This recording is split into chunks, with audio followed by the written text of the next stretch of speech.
Up next, we have Esther Kute from Bata. Hello, welcome to Nairobi for those who are coming out of Kenya. I'm Esther Kute. I'm the product development manager for Bata. Basically, what that means is I'm in charge of the designing department, and I'm the first woman for this. I'm the first Kenyan, uh, and I'm also the youngest. Yeah. So basically, what this means is okay. So I'm not going to follow the slide. You could go through it. I gave so many slides. But basically, what this means is I understand the challenges that designers in Kenya go through because I studied in Kenya and I understand some of the problems. And we thought, how do we get in touch with the students, the universities, and bring them into the industry and create something that is unique, something that is exciting? At the same time, our customer base is changing, yes? So how do we go about this? So we approached the universities, University of Nairobi and Technical University of Kenya, and they gave us a list of students that we could work with. These were product, fashion, and textile designers. And out of the list, it was about 40 students. We selected about 4 designers, and there's Cynthia Alela, Ian Abraham, Stephen Tairu, and Moraja Nyabame. And the 4 designers were either doing fashion or product design.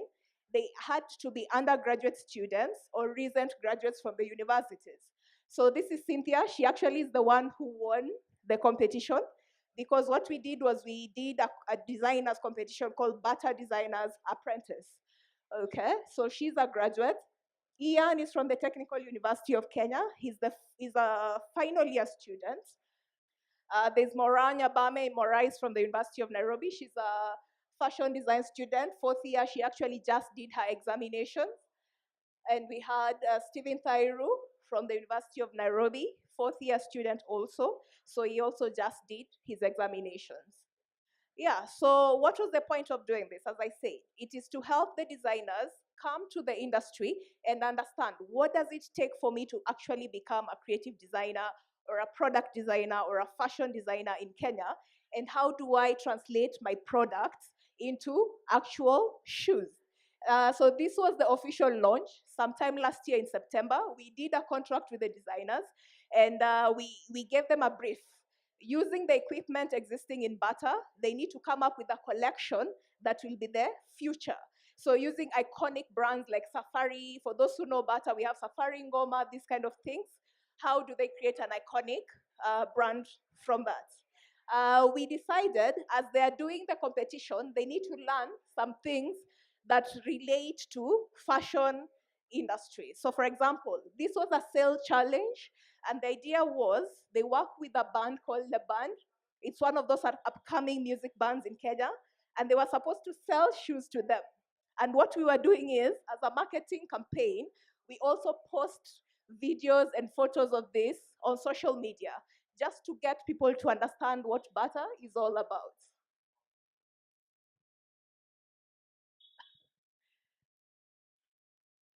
So after the Leban challenge, oh wow, I'm blinded. So what we were also doing is we were inviting the guys who were coming in. We were calling them influencers. They come to the Bata factory in Limuru. It's a huge factory. We produce up to 30 million pairs of shoes a year. And they came and they just had a look to understand how does Bata then produce shoes. And also we were trying to be very fun because these are young people you're working with. You don't want them to get bored as they're doing the competition. So we had Sharon Mwangi. Sharon Mwangi is a fashion blogger. And the challenge for the designers was to customize an existing shoe.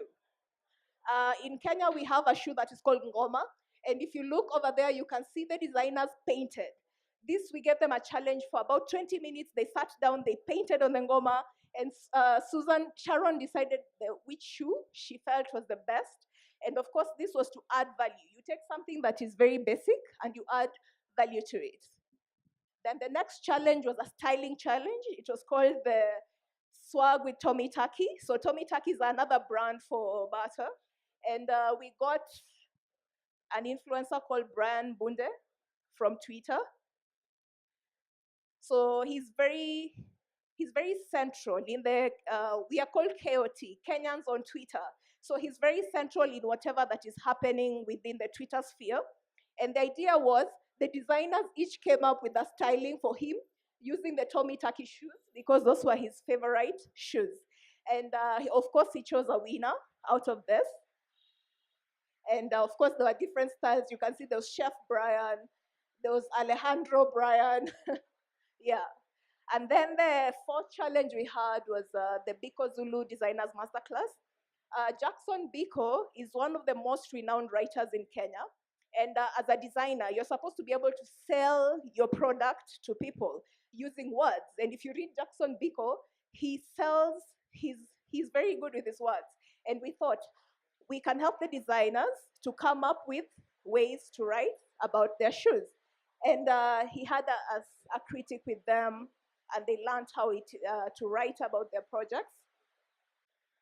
Oh yeah, so of course, as I said, anytime we did a challenge, it was posted on social media. Why was this important? Because a lot of people do not know Bata is a company that has factories in Kenya. So this was to open up the brand to the customer as we are giving an opportunity to the designers. So we had a finale event. This was held in January the 26th.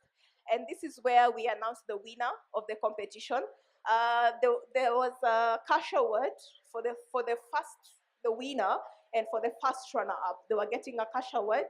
And we were also hoping to create a lot of exposure for these designers, not just to give them money, but also for them to meet people in the industry in Kenya. And Capital FM is one of the biggest media houses in Kenya, so they were covering the event, and they did the interviews, as you can see, with the designers. They also wrote articles. I think Nairobi Design Week was one of the guys who covered the event. So as I said, Cynthia Alela was the winner, so she walked away with a cash prize. Ian Bryan was the first runner-up. He also walked away with a cash prize. And then the coolest thing was we were going to produce the shoes that won the competition, and we were going to stock them in select Bata retail stores so that the designer has bragging rights. They can actually say, you're wearing shoes that I designed for Bata, okay? Yeah, but basically that was the idea. So you can see we were featured in quite a lot of media, and these are the big media houses in Kenya. Those Business Daily, Nation Daily. There's even a Daily Nation that did a whole full article on the 4 designers and the interviews about them. And the whole point was creating mentorship opportunities for the designers. Thank you so much.